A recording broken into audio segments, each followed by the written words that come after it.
and welcome to another video. Oh, I need to stop doing accents and videos. that was not great.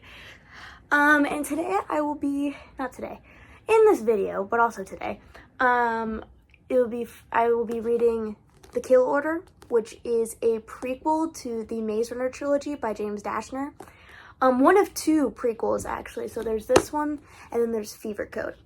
And for those of you who have never read The Maze Runner, it's a really good series, totally recommend it. This book, obviously it's a prequel, so this is the first prequel, and I haven't actually read this one yet. So, yeah, I don't really know what I kind of know what I'm getting into. Kind of. I really don't. I already am on chapter 6, on page 31. I'm only like 9% of the way through this book. I started it today already. And it's interesting. Also, I'm going to do a quick spoiler warning, I guess, on this video of if you've never read the Maze Runner books or if you've never read the prequels or seen the movies even, I may or may not spoil plot points. It's been a minute since I've actually read the books. I've seen the movies recently, but the movies are follow a different plot than the books do. Still good movies. Normally it annoys me, but I actually like the movie plot too. I like them both. I like both storylines. So it's been a minute since I've actually read like the Scourge Trials and the Death Cure, which is the second and third book in the trilogy. So I'm trying to remember how things are. Except the good part about this one is it doesn't follow the characters from that trilogy. This takes place 13 years prior to the Maze Runner. So 13 years before the stuff that happens in the trilogy happen. I think that sentence made sense. I think it made. We're just gonna assume it made sense. So I have this, and I'm so proud of myself right now. This is actually the 6th book on my TBR that I have to read this month out of 7 books. So I just have this one and one other book, and then I finished my TBR for this month. Let's go. This is amazing. I didn't get to do that last month. Last month I had, I think, 8 or 7 books I wanted to read, and I only read 4. It happens. So we're on the 6th book of the month out of 7, and I'm super excited to dive deeper into this, because I'm giving you partially a review at the beginning of this video just because I've read 9% of it. I feel like it's been a minute since I've read a James Dashner book. That's not true, though, because I read one last month. But it was a completely different world and series, so this one does feel a little on the... almost like I'm diving back into a world I already understand, because I have read the Maze Runner books, and I soft DNF'd the Fever Code, so I read, the beginning of that. Wasn't really in the mood for it, put it aside. We'll get back to it at some point. But anyways, I don't even really know how to explain this feeling of reading this book, because it's not characters I know, but it's in a world I know. Does that make sense? I kind of, have you ever felt that way you're reading a book series, that maybe it's like a sequel series, or like a prequel, for example, of a series that you've already known and loved, but it doesn't follow characters you've ever met? Like, it's completely new characters, but set in the same world? Because I don't think I've ever really... Well, I guess I have read that. I guess the Kane Chronicles and Magnus Chase kind of count with that, because they're in the same world as Percy Jackson, but just not characters you've met in Percy Jackson. I guess I have read that before. But it does sometimes weird me out just a tiny bit, being like, yeah, I've read about Thomas and Teresa and Minho and Newt and Gally and Chuck and all those characters in the original trilogy. I was like, and I'm pretty sure they're in Fever Code. Pretty sure Fever Code is the prequel that follows their storyline. This one happens before all of the maze stuff, like I've already established earlier on in this clip. So it's a weird feeling of, I know the world, I know what happens in the future, but I don't know how they get to that point, because at the beginning of this, I'm like, okay, so clearly things aren't happening, they're not as severe as they are in the Maze Runner when we get to that point and we find out all this other stuff has happened. It's like the beginning of that. So it's actually really interesting to kind of see what leads up to, what makes them choose to do the Maze Runner, like what happens in the Maze Runner, what led to those choices. I do kind of feel like this is similar to reading like the prequels that have just come out for the Hunger Games, the Bout of Songbirds and Snakes, and Sunrise on the Reaping. Now, obviously, those are about two characters that you meet in the original trilogy. You do not, that I can recall, you do not meet these characters in the trilogy, the original trilogy of the Maze Runner. But it does kind of feel like that, like you already know what happens in the future. You know who these characters... Again, I don't know how this really affects this one. This probably would affect more Fever Code. The Fever Code, which is the other prequel. But it's like you know what happens in the future, so you reading this, you're like, I know what happens to this character, or I know like what these people would choose to do in the future, but you're like, how did they get to this point? Like, how did Snow become the horrible person he was, or is, or whatever? And in the Bout of Songbirds and Snakes, you find out why.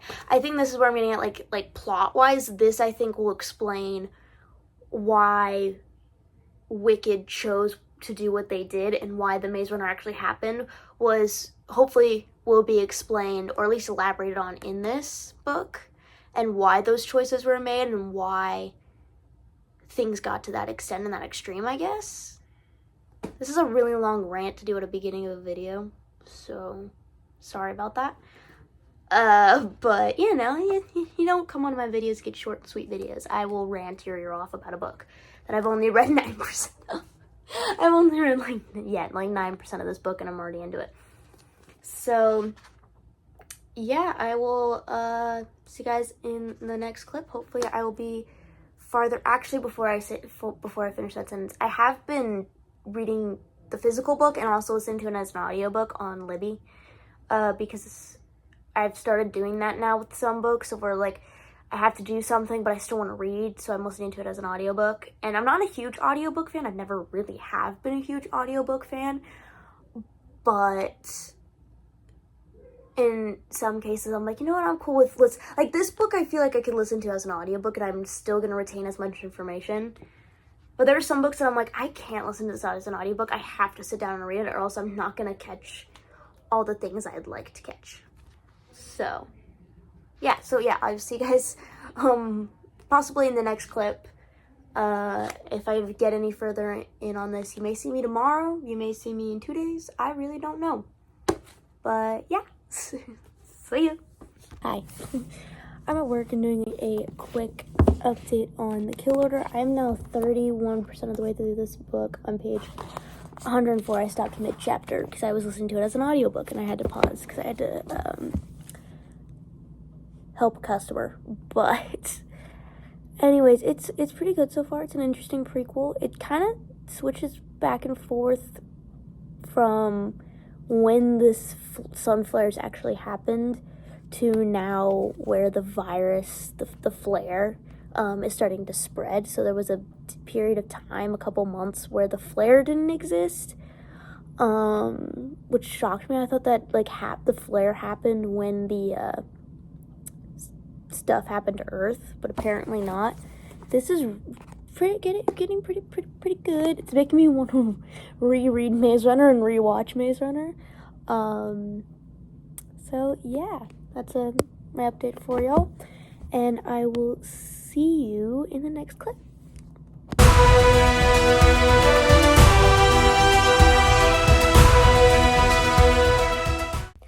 And I'm back with a update here. I'm on page 206. I just took a pause to read because I was like, from reading, I was like, oh yeah, I need to update my video. I think I'm about 60% of the way through this book now. About here, so yeah, I only have like this much left. And it's pretty good.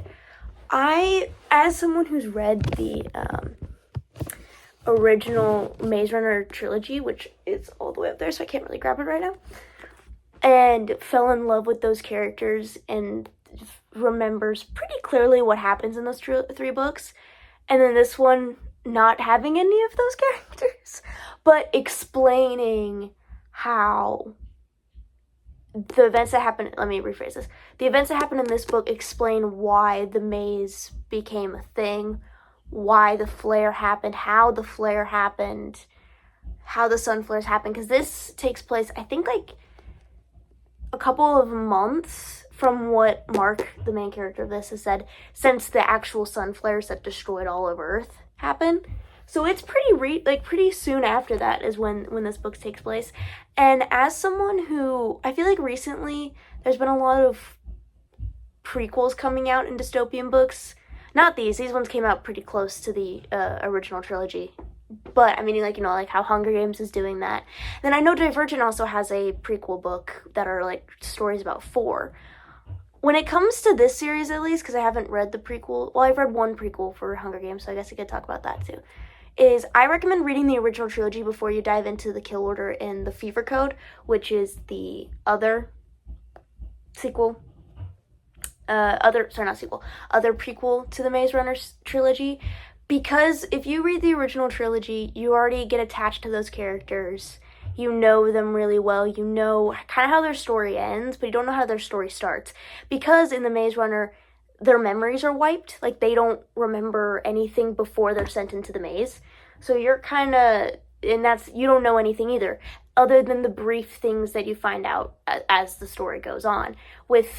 I feel like this one fits more with the Fever Code, but with the Fever Code, it actually follows those characters that you know and love from the original trilogy when they were, spoiler alert if you haven't read any of them. So, spoiler alert. I think I said that at the beginning of this video. I'm going to spoiler some stuff. Actually follows them when they were in Wicked, before they were sent into the maze, and you kind of get to know those characters before their memories were erased, when they still remembered their parents and their lives and stuff like that. So that's really interesting, is to kind of be like, okay, I've already gotten attached to these characters now. What were they like before I met them? And then this one's obviously like, I already know what the flare is, I already know what Wicked's done, I know what a lot of this stuff is already. These 2 prequels, Fever Code and Kill Order, I feel like I soft DNF'd Fever Code, so I have read a bit of that book. I think I read to like 20 or 30% of it, and then I just wasn't in the mood for it. But I did read enough of it to kind of have, and what I'm recalling of it, to remember similar about it. And then obviously I'm reading this one. These prequels are written in a way that you kind of have to have already read the trilogy to read them, because they don't go into a bunch of explanations on what certain things are that are mentioned in here that you're like they mentioned a Berg and the is it called the flat trans? It's something trans. I think it's a flat trans, whatever that was, they don't explain what those things are. I mean, they kind of somewhat explain what a Berg is. It's a type of plane. They kind of explain it, but like when I read it, since I read the original trilogy and also watched the movies, I immediately knew what the flat trans thing was, what the Berg was. I didn't need any explanation. Well, while they give no explanation as to what a flat trans is. I think that's what that's called.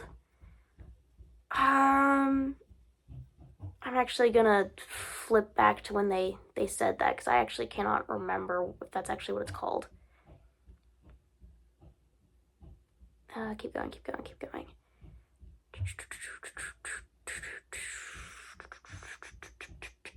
I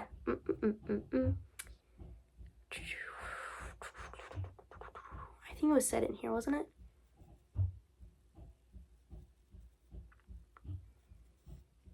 Okay, maybe not there.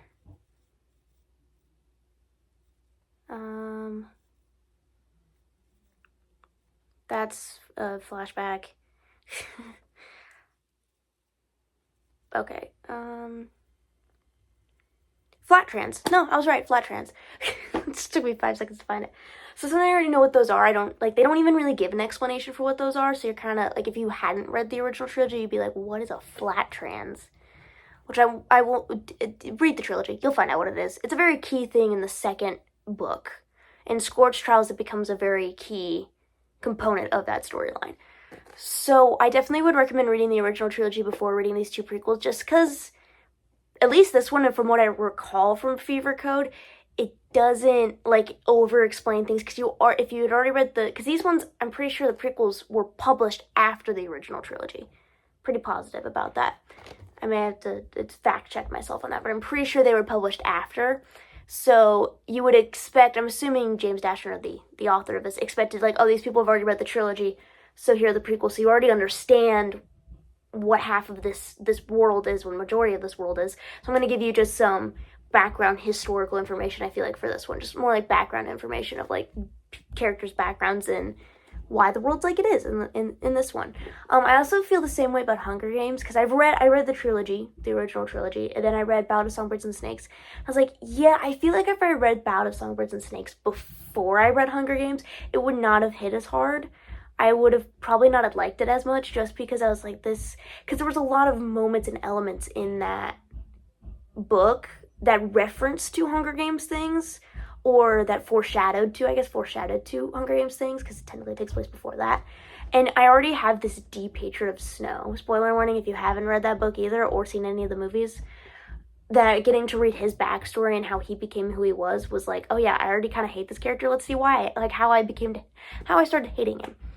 So, long spiel over. I totally would recommend reading the original trilogy before you read the prequels, just because these would be a lot more understandable and hit a whole lot harder, knowing, especially this one, because this explains how all of this stuff started before. This is before even Wicked.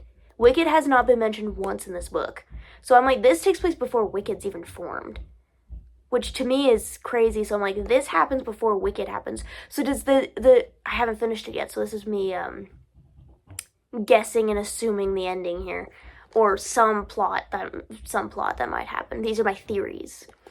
I'm wondering if that the actions of these people in this book end up causing Wicked to form, in turn causing the maze to be created, in turn obviously leading to the rest of the Maze Runner trilogy and all the challenges, trials, whatever they have to go through. Because so far I'm like, where does Wicked come into play here? Because clearly what's been going on in this doesn't feel like it's leading towards that, but I'm like, does Wicked get created in this? Does it, or do we just not get any explanation as to how Wicked's created? Because from what I recall in Fever Code, this is a long spiel here, it didn't exactly explain, from what I recall. Again, I didn't finish it. Maybe it happens near the end. I didn't recall it ever explaining how Wicked came to be. I think it just talked about the characters we've already known and loved, like kind of growing up in the Wicked area and how they got there and whatever. That's what I recall most from that book. I only got, again, like 20-30% of the way through it, so... But I'm like 60% of the way through this one. And this is completely a separate point, but this is the first book I've read in a minute that has short chapters. My last 2 books, at least, had such long chapters. I don't know about, I guess Powerful. Did Powerful have long chapters? It was a novella, so it felt very short anyways, because it was only like 200-something pages. So I guess maybe that one wasn't, I mean, some of the chapters in that they were long, but I enjoyed every second of that, so they felt like they were going by fast. But this is so nice. I'm so happy about this one, that it's short chapters and a shorter book, because I've read a lot of long books lately, and I'm cool with the shorter one. So, yeah, that's my update. Very long update. I had to go on a little bit of a rant there, since I haven't done that yet in this video. I always have to go on one rant in one of these videos, in each video. So yeah, I'm actually really enjoying this a lot more than I thought I would, because I was expecting to enjoy the Fever Code more. I just wasn't in the right headspace for it at the time, so I will definitely be getting back to that book. But I was like, this one doesn't follow the characters that I love. How am I gonna like this one? I'm actually enjoying it. Weirdly enough. And also, I love how James Dashner writes romance, because it's the most teenage awkward thing ever. I felt this when I was reading The Maze Runner 2 on those, especially the first one with Thomas and Teresa. I was like, it's the most awkward, like, realistic-ish type scenes where I'm like, yeah, I could totally see 2 teenagers doing it. Even in the like kind of apocalyptic dystopian world they're in, like I could totally picture 2 teenagers just being idiots and acting this way. I can totally see it. And I there were some moments where I was cringing just a tiny bit at some of the romances. I cringed a decent amount at his romances, actually.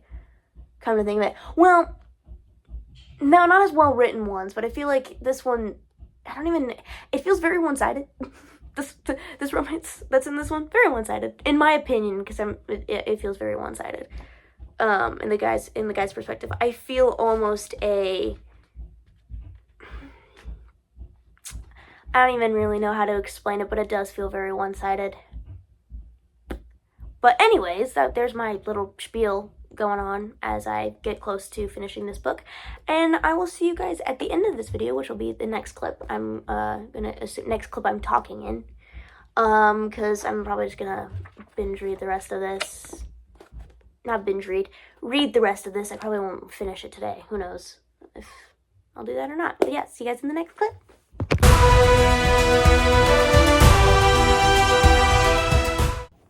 So I did finish it today. Let's go. Okay, so I actually just finished it, and man, are these people idiots. I liked this book. Now, does it at all compare to the original trilogy? For me, no. I think I would, my review of this book, I think I would give it, I'm going to give it a 3-star. Because for me, a 3-star rating is average. I liked it. I didn't hate it. It's not amazing. It's not horrible. It's like right there in that kind of middle ground where it's like, would I read it again? Probably not. I feel like with some prequels, I don't always feel like it's like I would probably reread it if it did follow like Thomas, Newt, Minho, Teresa, Gally, like the characters I actually knew and loved. I had to kind of like not really relearn, but like meet new characters and learn to love them in a very short amount of time. Not saying that I didn't like the main character, Mark. It's good. It's a good prequel. It's a good explanation of how things happened. And I would consider this almost like, oh, this is the added amount of information of like, oh, so that's how that happened. Not really like the storyline wasn't like super, like I wasn't like gripped by it. Like the characters I wasn't obsessed with either. It was just like, oh, this is good information to know for when I go back and read the rest of the series. This is a good information to know how it all started, how things happened. If that makes sense. It's more like informative than it is like, oh, I really enjoyed this read. I loved the plot and the characters and the whatever. They were good, but it did feel like it was missing something. So I'm going to give this 3 stars. I did enjoy it. I'm not saying I didn't. It's just, it was missing kind of that. I was not really just like, I wasn't grasped by any of it. But it was still good. Like, I understand. It did its purpose. And I'm assuming its purpose was to inform us of how the sun flares happened and how the flare started. That, I'm going to assume, it was basically the main premise of this whole book, is you find out about the flare and how it started and whatever. And I had a really hard time connecting to the characters because they were just... It wasn't like they weren't good. It was just like, I know that I'm never going to see you guys again, these characters that I had to follow. So I kind of just, like, I read it for the information, like the clarification of what happened. So yeah, 3-star book, and thanks for watching this video. And now I've finished my 6th book of the month out of 7. I have 1 more book left to read, and then I'm done with this month TBR. So let's go. All right. Thanks for watching this video. Please like, comment, and subscribe, and I'll see you all in the next one. Bye.